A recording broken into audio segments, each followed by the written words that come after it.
তারেক রহমানের রাজনৈতিক উপদেষ্টার নাম হলো আব্বাস উদ্দিন সাহেব এবং এই আব্বাস উদ্দিন সাহেবের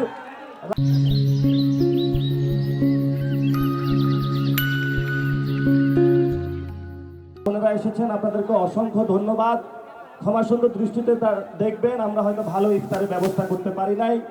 আমরা এখানে একসাথে হয়েছি, একটা ঐক্যবদ্ধ বাংলাদেশ দেখাচ্ছি, এটাই হলো আমাদের মূল আয়োজন।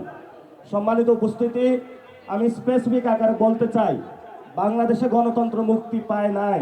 যেই সরকারটা হয়েছে এটা একটা অগণতান্ত্রিক সরকার। কারণ আপনি যদি গণতান্ত্রিক সরকার গঠন করতে হয়, তার পূর্ব শর্ত হলো একটি ফেয়ার অ্যান্ড ক্রেডিবল ইলেকশন প্রয়োজন। কিন্তু এই ইলেকশনে দেখেছি আমরা ইঞ্জিনিয়ারিং হয়েছে, এই ইলেকশনে দেখেছি ভোট ডাকাতি হয়েছে, কেন্দ্র দখল হয়েছে এবং সিস্টেমেটিক একটা অপারেশনের মধ্য দিয়ে বাংলাদেশের জনগণের যে রায়, সে রায়কে দিল্লিতে এবং লন্ডনে যে চুক্তি হয়েছিল সেই চুক্তি অনুযায়ী সরকার গঠন করা হয়েছে। এই জন্য আমরা বলবো, ময়ূর তার পেখম যদি কাকের উপরে পরানো হয়, কাক কি ময়ূর হয়ে যায়? এই জন্য বলবো যে স্বৈরতান্ত্রিক যে ব্যবস্থা আমাদের সংবিধান রয়েছে, এই সংবিধানে যিনি প্রধানমন্ত্রী বর্তমানেও আছেন, উনি স্বৈরতন্ত্রের পথে হাঁটছেন। এই জন্য আমরা ওনাকে বলবো, বাংলাদেশের মানুষকে ঐক্যবদ্ধভাবে আমাদেরকে সংবিধান সংস্কার সভা যেটা আছে এটা বাস্তবায়ন করতে হবে। যদি বাস্তবায়ন আমরা না করতে পারি, তাহলে আপনারা এরকম দেখতে পারবেন শেখ হাসিনার মতনই যেইভাবে রাজত্ব চালিয়েছিল, আরেক স্বৈরতান্ত্রিক রাজত্বের দিকে আমরা যাচ্ছি। কিন্তু এই স্বৈরতান্ত্রিক রাজত্বের দিকে যদি কেউ যেতে চায়, আমরা তখন দেখব না আপনি কি বেগম জিয়ার ছেলে নাকি শহীদ জিয়া রহমানের ছেলে। লড়াইটা হবে ফেসিবাদ এবং ফেসিবাদী বিরোধী লড়াই শক্তির মধ্যে। এবং আমরা স্পষ্ট ঘোষণা করছি, বাংলাদেশে আর কোনো ফেসিবাদী ব্যবস্থা চাই না, চাই না। এই যে লাস্ট কথা যেটা বলবো, বিচার, সেটাতে নাকি 1 কোটি টাকার ঘুষ পাওয়া গিয়েছে। আবার যার নামে অভিযোগ এসেছে সেও নাকি বিএনপির একটি দাপ্তরিক দায়িত্বে আছে। তো বিচার প্রক্রিয়া যদি এই অবস্থা হয়, তাহলে আবু সাইদ, মুগ্ধ, শহীদ ওয়াসিম তারা যে জীবন দিয়েছিল, তারা তো সেই জীবনের বিচারও তারা পাচ্ছে না।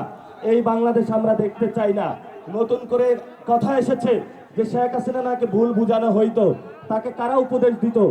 একটু আগে একজন বক্তা বলেছিলেন যে তারেক রহমানকে কে ভুল বুঝায়। তো তারেক রহমানের রাজনৈতিক উপদেষ্টার নাম আপনারা জানেন? রাজনৈতিক উপদেষ্টার নাম হলো তারেক রহমানের রাজনৈতিক উপদেষ্টার নাম হলো আব্বাস উদ্দিন সাহেব এবং এই আব্বাস উদ্দিন সাহেবের রাজনৈতিক উপদেষ্টাকে জানেন? আফরোজা আব্বাস সাহেব, যিনি সুন্দর মতো কেন্দ্র দখল করেছিলেন, ভোট ডাকাতি করেছিলেন। তো আমরা ধরে নিতে পারি তারেক রহমানের ইনডিরেক্ট উপদেষ্টা হলো মির্জা আফরোজা আব্বাস সাহেব। তো দেশটা কোন দিকে যাবে সেটা তো আমরা বুঝতেই পারি। তারপরে নারীর এম্পাওয়ারমেন্ট হয়েছে, তো সেই জায়গা থেকে তাদেরকে আবেদন জানাবো, আমাদের অনেক মা বোন দূষিত হচ্ছে, আল্লাহর রাস্তা আপনাদের কাছে মাপ চাই। যেই মায়েদের থেকে আমাদের জন্ম, আপনারা একজন সন্তান আছে, আল্লাহর রাস্তে যেই কোনো ভাবে হোক বাংলাদেশে, এই যে স্বরাষ্ট্রমন্ত্রী আছেন অটোরিকশা নিয়ে ব্যস্ত আছেন, এই যে বিভিন্ন কাজে ব্যস্ত আছেন, এগুলো বাদ দিয়ে আগে দর্শনটা থামান। আমরা বাংলাদেশে দর্শন চলতে দিতে চাই না। যদি আপনারা এটা না করতে পারেন, আমরা আমাদের নিরাপত্তার